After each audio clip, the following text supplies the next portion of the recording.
Okay, so the last one of the F's. All right, so dynamic risk assessment. So to give you a bit of a memory cue, this is the bit where I and Mr. Vara had some fun with the stabby plastic knife. So hopefully that jogs your memory before we even start.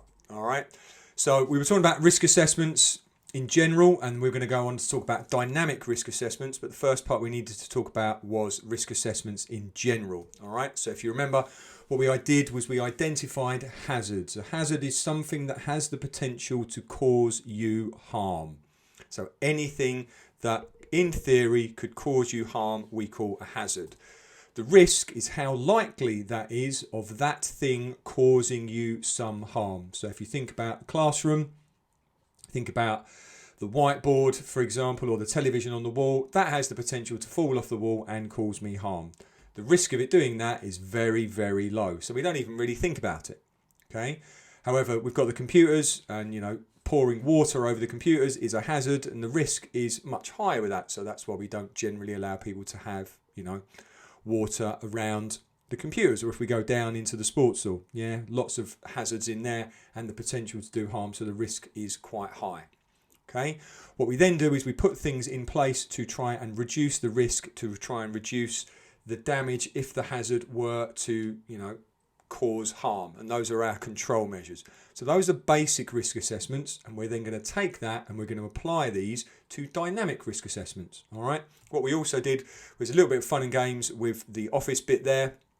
So remember, we looked around and we identified different hazards. So for example, starting top left, we had the cracked glass in the door is a hazard that could fall on someone. They've got the fire extinguisher holding open the door. You've got the ladder with the one leg and the broken things, and the fire next to the thing with the wire. All of those things were hazards, and they are quite likely to cause harm. So to control them, we'd put new glass in the door. We wouldn't use the fire extinguisher to hold open the door. We'd get a new step ladder. We definitely wouldn't have an open bar fire next to some paper. We'd fill up the first aid thing. If somebody needed to put something on the top of a rack, we'd make sure they have a proper thing so they're not leaning on a chair. There's all of these different things in the control measures. We'd fix the carpet, all that kind of stuff. So we're going to take what we've thought there, and now we're going to apply it to dynamic risk assessments. Exactly the same principle, except this is a static situation where we can clearly identify what the hazards are and we can sort them out. Dynamic risk assessments are where we don't know what's going to happen. So again, think about the video where they tasered the guy with the two knives. That's all you've got to think about. Use that in your head and apply what we've just talked about with hazards, risks, and control measures, and put the two things together. Okay? So consider, what are the hazards? All right? So the hazards are going to be people. It could be weapons. It could be broken glass. It could be cars. It could be animals. What do you need to consider? You need to think about what is the potential of those things causing you harm, and how bad could that harm be to you. Okay? So as we said, people are unpredictable. Therefore, they pose the greatest risk to us. They could, in theory, do anything. So we need to be making sure that as members of the public services, we are considering that anybody could, in theory, do anything. Okay?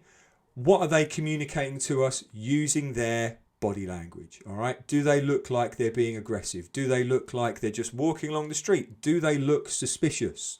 What can you tell from that person's body language, from their verbal communication, from their non-verbal communication? Look at everything. Think about all the things that we've discussed in communication and apply it to that person. What do you think that person is trying to communicate to you? What else is around? There might be a person there, but what is to hand to that person? All right. In the classroom, we talked about, there could be bottles, there could be pieces of metal, there could be anything around that person could then pick up and use if they were to come at you. So again, as you go into a situation, look at what is around you.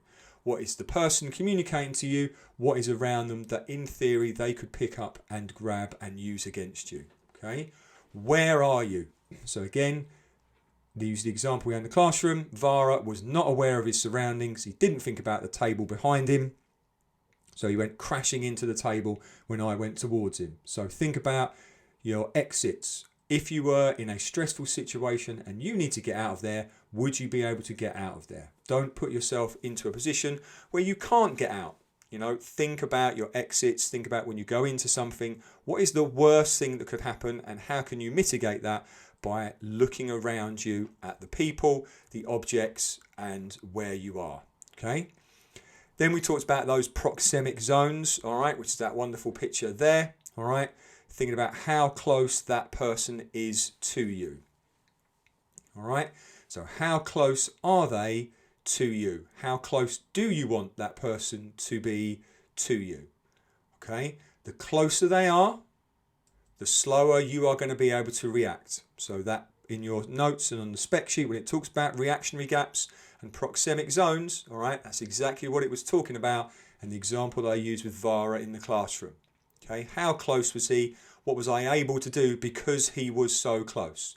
Because he didn't think about how close he was, because he didn't think about what was behind him, yeah, we all know what happened in that particular example. So if there's a question about proxemic zones and high tension situations and reactionary gaps, you think about, you know, staying far enough away from the person that you have got time to react if they decide that they are going to come towards you.